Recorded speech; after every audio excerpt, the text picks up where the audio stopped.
Hello world, welcome, reconsider. So this is the third episode of the Ronald Bernard series. He's the potential cabal banker. And in the early days of his career, he was a currency trader and ended up working, he says, for the top 8,000 elite of society, which a lot of people would call the cabal. There's a series of videos that have been released by a Dutch sort of YouTube channel called DVM-TV, and I think there's going to be about 5 or 6 of them, and then now this is the third one. The first video kind of really discussed his story, his personal story, his initial career, and he was basically a serial entrepreneur, a really good businessman, did really, really well. And it was kind of colleagues of his that saw how sort of talented he was and invited him to become a currency trader. And actually some of the clients he ended up gaining were these top kind of 8,000 elite. And he really got an idea and understanding actually about how the world works and how the financial kind of world is structured. And they really just completely operate above the law and also kind of regulations and to maintain their power as well. And some of the really darker aspects of the information he talks about is that a lot of these members of the elite have a very sort of twisted religion, quite satanic religion, where they attend satanic churches. And at the time, he didn't really take it quite seriously, but it was when he started to be exposed to sort of human sacrifice and even child sacrifice that, you know, his kind of world really was turned upside down. Then the second video, he really breaks down the financial system itself, and he sort of talks about the how autonomous some of these institutions are, namely the Bank of International Settlements, the BIS, and it's, you know, a complete free state in its own right. It has its own police force. Other governments don't have any jurisdiction over them at all, and even the people that work for them as well have complete immunity for any kind of prosecution. So it's very similar to kind of the Vatican and also to the City of London, where they're these autonomous states. And to me, that sounds, you know, extremely kind of corrupt way of operating. He also details interest rates and how this is actually a mechanism that allows these elites to kind of draw true value out of our society and send it kind of right to the top, which is why you now have huge levels of inequality and also kind of layers of debt, you know, debt upon debt, because of the interest is literally drawing out the true, like a vampire, taking all the true value and sending it right to the top of the pyramid. So he kind of explained that in real detail as well. One of the main questions is why can't he release sort of names of some of the people he was involved with in terms of some of his elite clients and also kind of locations of where he was working. And as he said before in the first video, that he really can't do that because he promised he wouldn't. And if he broke that promise, then his personal safety would be at risk, along with his family and other people kind of close to him. So this is why he won't sort of break this bond of trust at all. People also had questions about his CV. If you're in the US, a resume, they want him to sort of release some kind of CV that kind of details his work experience. And he just says quite rightly, that's really difficult because, you know, he was self-employed, an entrepreneur. And, you know, when you're working at that kind of level, you really don't have a CV.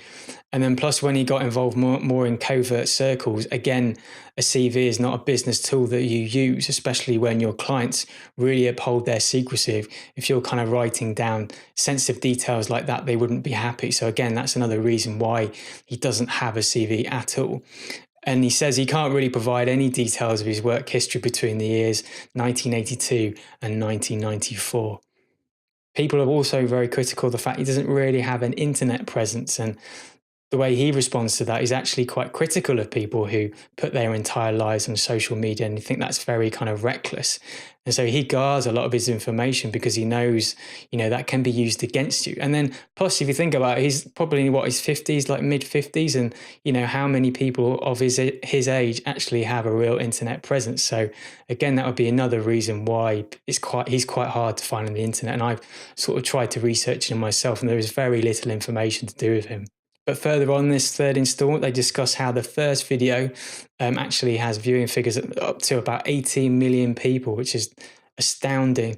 But he discusses also about how his life is really is being divided into 2 parts, where the first part was his kind of immoral sort of criminal life, and now he's really sort of turned around, is leading more of an ethical life.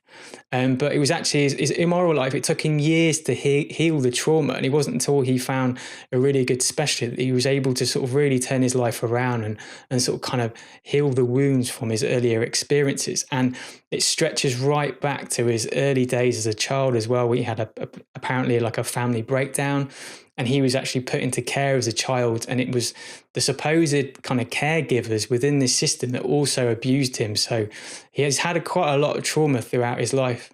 He also goes on to talk about the satanic churches and how it's actually some close colleagues, couple of close colleagues that invited him into this circle because they thought he was actually ready. But it turned out to be the complete opposite and was a huge turning point and catalyst because he understood, how sort of repugnant this whole kind of world was. And it was at that point that he crashed emotionally and personally, and then checked himself into various kind of private clinics for years. And he was completely honest with his experience with the doctors and professors there. And obviously at the time, they didn't believe him at all. And they chose to kind of question sort of members of his close family to sort of see if the information is true. And in the end, they came to the conclusion they really didn't believe him at all. And also they just couldn't help him. But Bernard goes on to say that the world isn't as it seems. And, the number one people that are suffering are children, such as the sacrificial aspects that he's been exposed to, but then also had another bit of intelligence to do with Dutch nurses traveling to India to be involved in organ harvesting from children, to be trafficked. And again, this details another aspect of the way that the cabal make money, which is quite horrible. And he also said, the world is completely upside down with sort of 17,000 people every single day dying of thirst and hunger. And he's just saying that's not right. And he's just so surprised that people just go about their day and don't think about it or either act on that information. To be actually quite critical of his own country, the Netherlands, and how they're quite parochial and also quite pessimistic. And they try and do a lot of there's a general kind of culture of trying to destroy the good and quite a negative outlook. And it's Ronald's opinion that the protocols design really express how the world has been structured. And again, this is quite a controversial view, but he thinks it's actually true. And he always points people to read the protocols design, and they're always incredibly shocked about how much it rings true with the current structure of the world at the moment. He goes on to say how we are really living in a dream, like a matrix dream, but on a positive note, he does say, overwhelmingly sort of 95% of people are positive. And, since he's been releasing this information, he's had so many sort of nice messages of support and positivity as well. So that kind of is quite heartening for him. But he goes on to say how he's really surprised by people's reaction to the potential truth like this, because it really affects people's comfort zone. They don't really want to face reality and this kind of scary way that the world is actually kind of structured. And people would rather prove that he's a liar than actually think about the alternative. And they really don't want to see the world the way that he sees it. And he just says that people are really triggered and they immediately attack him. But he just says, look within yourself. Like, why are you becoming so defensive? Why do you want to live this sort of duality, which I think is incredibly kind of poetic? But he goes on to say that, the amount of bad people in the world is incredibly small.